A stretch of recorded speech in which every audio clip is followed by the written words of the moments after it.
All done. All silent. Going.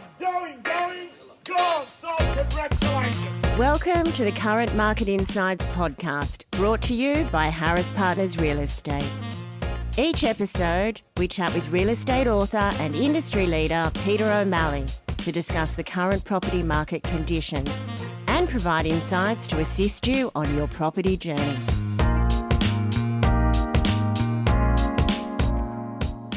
Welcome to Current Market Insights. Peter, great to have you back for another week. Oh, great to be here, Kieran.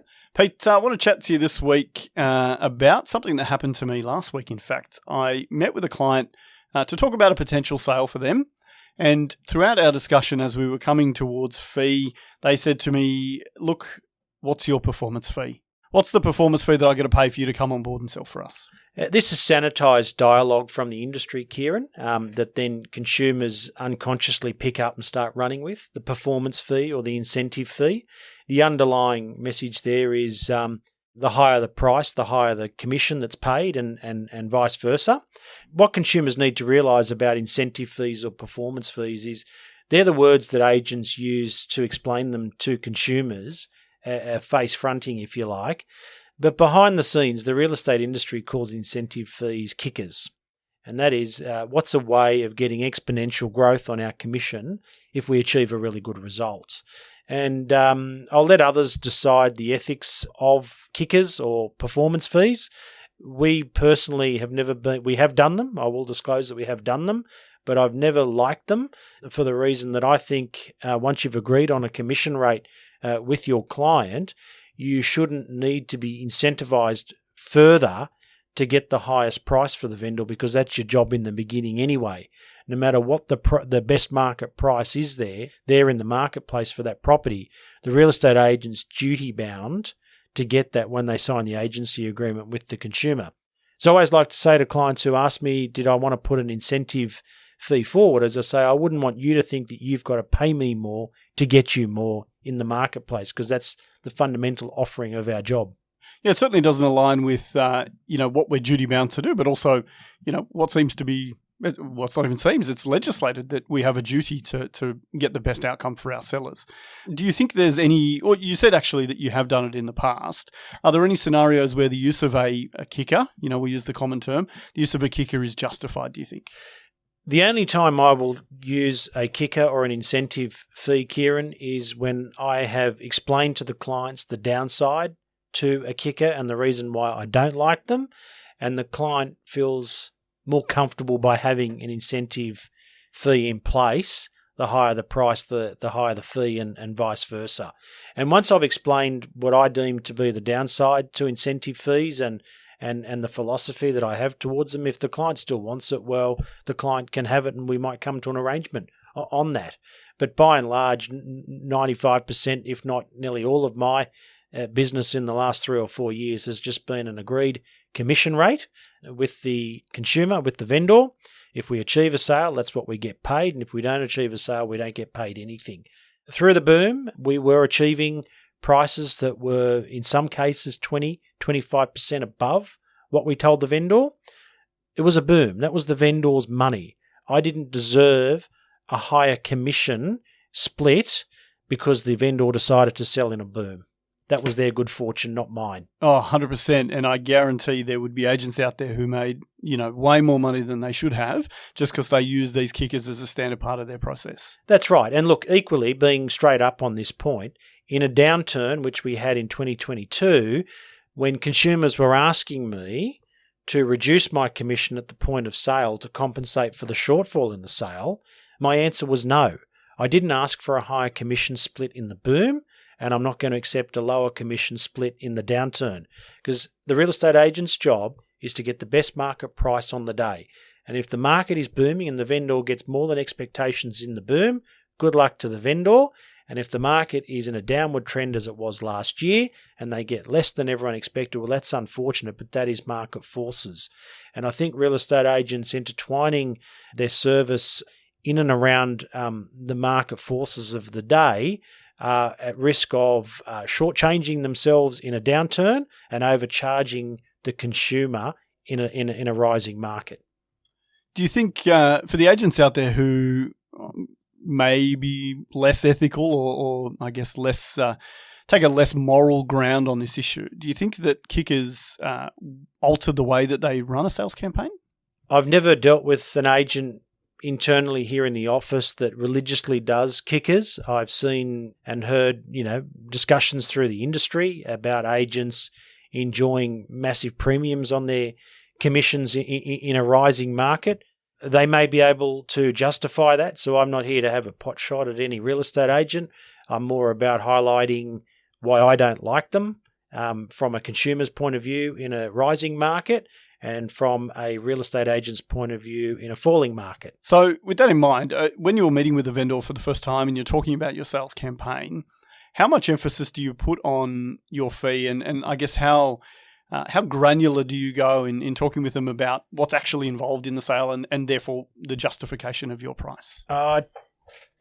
Dollar amounts of sales commissions are not insignificant, regardless of what the percentage rate is. When you're talking about an average sale price of somewhere between $2 and $2.5 million, sales commissions are, by day-to-day standards, are pretty expensive. By the same token, I ask consumers to judge us on the value we deliver, not the price we charge. Because commission is only paid if and when there's a transaction, and there'll only be a transaction if the vendor is satisfied that they've maximised the price for their property and it's the right thing to sell the property on that day at that price, the consumer's protected in that respect.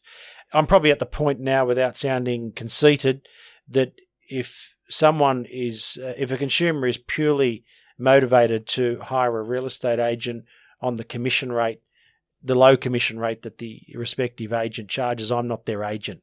Yeah, you've reached that point in your career, you think, where you can be a little bit selective? I just don't want to work with anyone whose primary objective is to have the agent get paid as little as possible. I'm not looking to overcharge any consumer, but I'm not looking to be shortchanged either.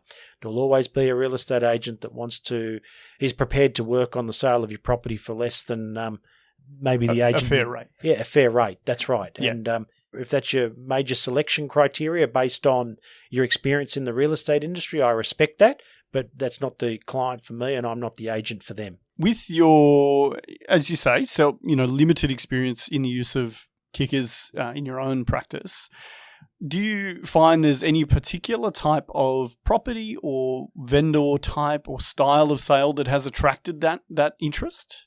Look, if we do cut to the ethics of it, the person that ends up paying the most is the one that understands the least about the true value of their property.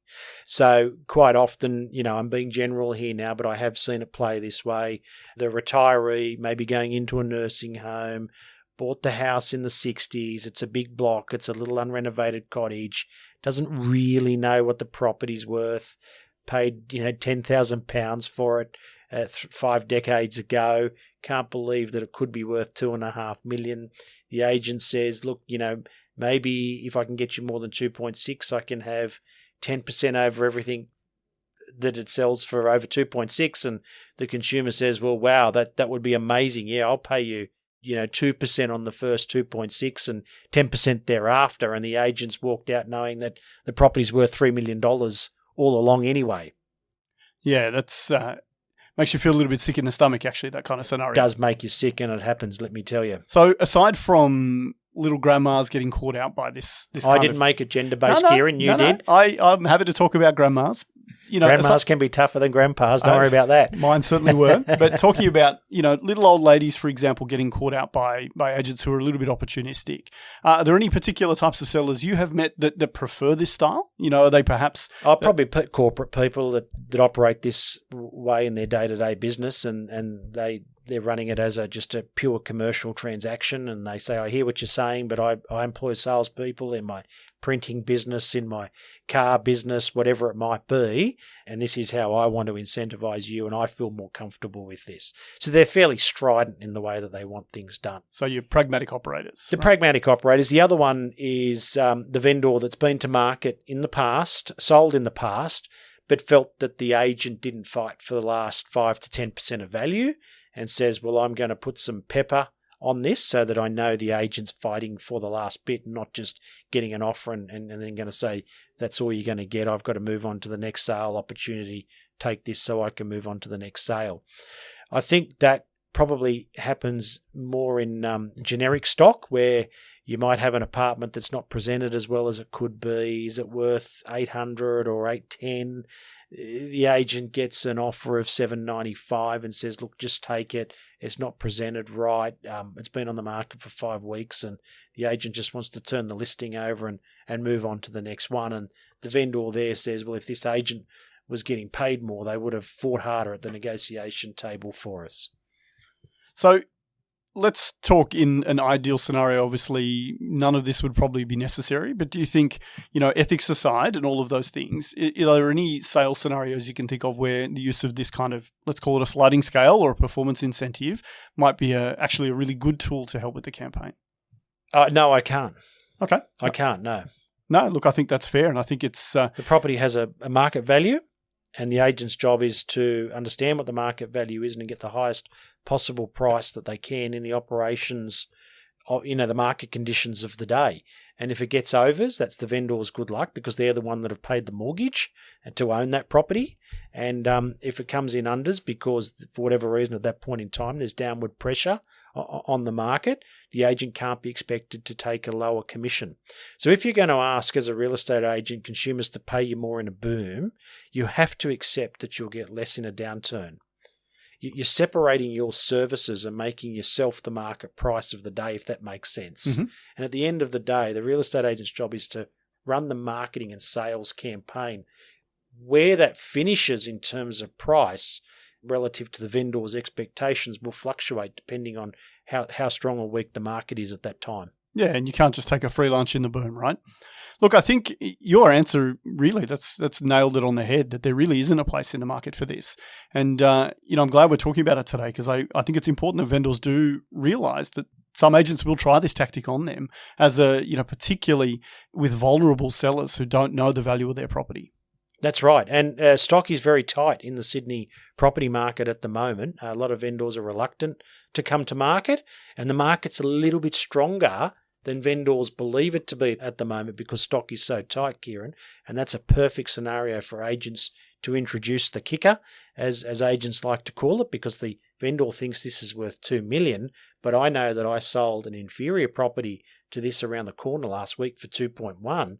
So if I can offer them a low commission at $2 million but get a kicker above that, I'm in the money. Yeah. And it's easy to see how agents can certainly, put themselves in that position to think that this is a great opportunity if the vendors really don't know what's happening on the ground. They may have a justification for it that stacks up, and that's fair enough if they do. It's just something that is not for us. No, look, not for me either. As always, Peter, really good topic today. I'm glad we're touching on some of those things that our sellers in particular may not be aware of.